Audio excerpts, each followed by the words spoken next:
Sounds good. Good morning, Kingsley. My name is Niger Chambers from Big Go Belt Media. It's a pleasure to talk to you today. Congratulations on not only this project, but Secret Invasions and Barbies. I mean, you've just been having one hell of a time over the last year or so. But how are you doing today? I'm all right, man. It's nice to be in Miami. There's a beautiful view. Yeah, I'm not sure if you can see it, but I it's nice. sure can. Yeah, nice to talk about Bob. I love talking about Bob. Easy. Living the life, my guy.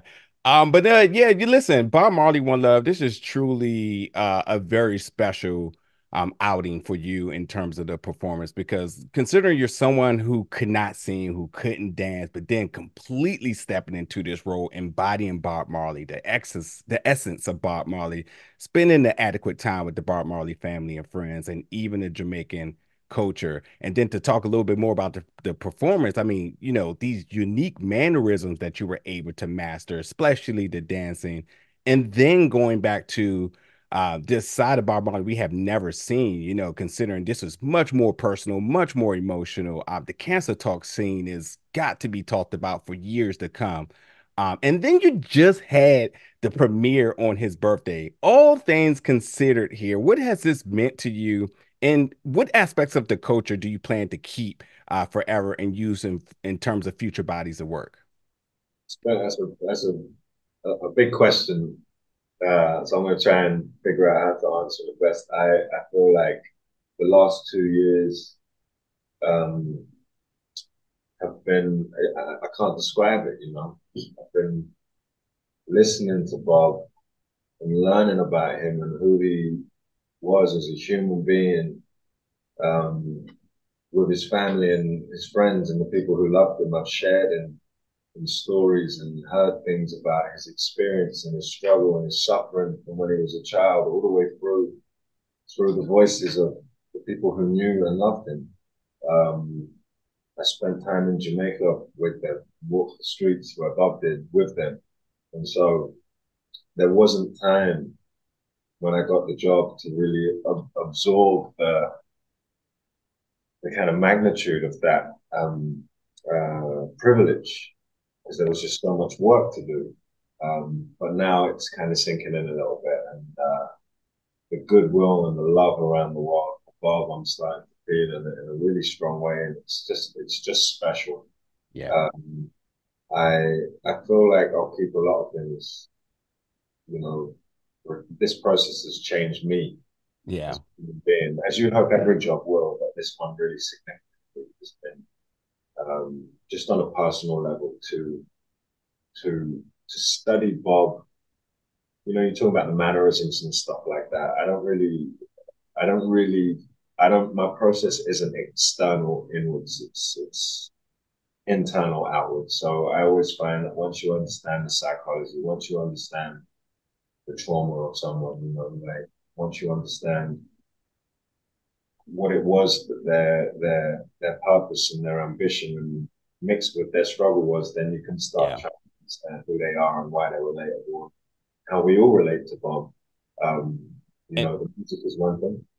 and let me just add something else in there just for this time's sake, because like in this film, if there's one thing we truly learned was like his work ethic. And I remember back in some time, I love Kobe Bryant. Kobe Bryant tweeted Bob Marley in therapy, and now it just truly makes all the sense in the world. So considering that how much now yourself and we have learned about his work ethic, and this is not a character that you just wash off and you go to the next. I mean, this is now instilled in you. His legacy is instilled with you, and it's What did dear Kobe to say? everybody. What did Kobe say? Who, excuse me?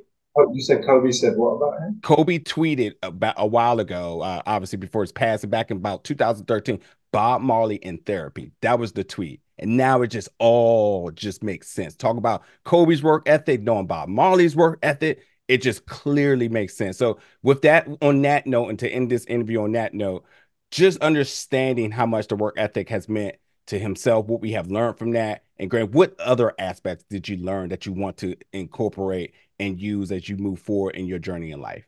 I think safety, you know, the idea of safety and how safe do we all feel in Yeah, ourselves?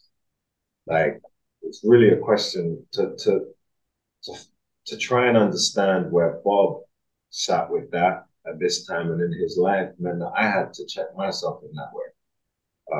Not to sound pretentious, but really, and when I say safety, I mean inner peace. We talk about Bob's message of like universal peace and spreading that, but I'm talking about where did Bob sit with those issues in himself? Self love, self betterment, togetherness of your people, your community, who you're with and you love. And Bob was a huge inspirer of the people around him. Bob was here. This is what I heard from his friends. You know, Bob was always on that talk like, "What are you doing? Have you been to the gym? Did you go on your run? Have you been practicing your music? What do you want from this?" Like he was on that, you know. And then people said it was intense sometimes. It was intense, but like I love him and respect him for that. And like I'm a little bit like that as well, you know. And so he that rubbed off on me because if you're just listening to someone for 2 years, all I'm listening to is Bob. You know, every day I'm waking up just listening to Bob. And you know, and I have some really personal interviews with the family sent me. So I'm talking like hours of Bob talking. So I'm just listening to him, and he's funny. It's funny. It reminded me to have a sense of humor sometimes because I get a bit too serious when I'm working. You know, I'm not sure we always got there with this because it was it's a lot of pressure, but um, yeah, how much he achieved in such a short space of time to write that much music.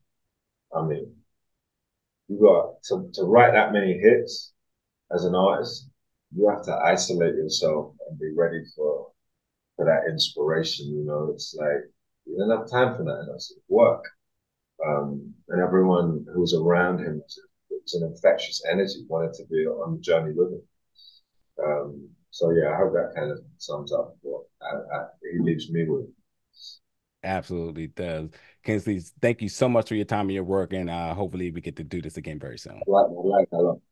Absolutely.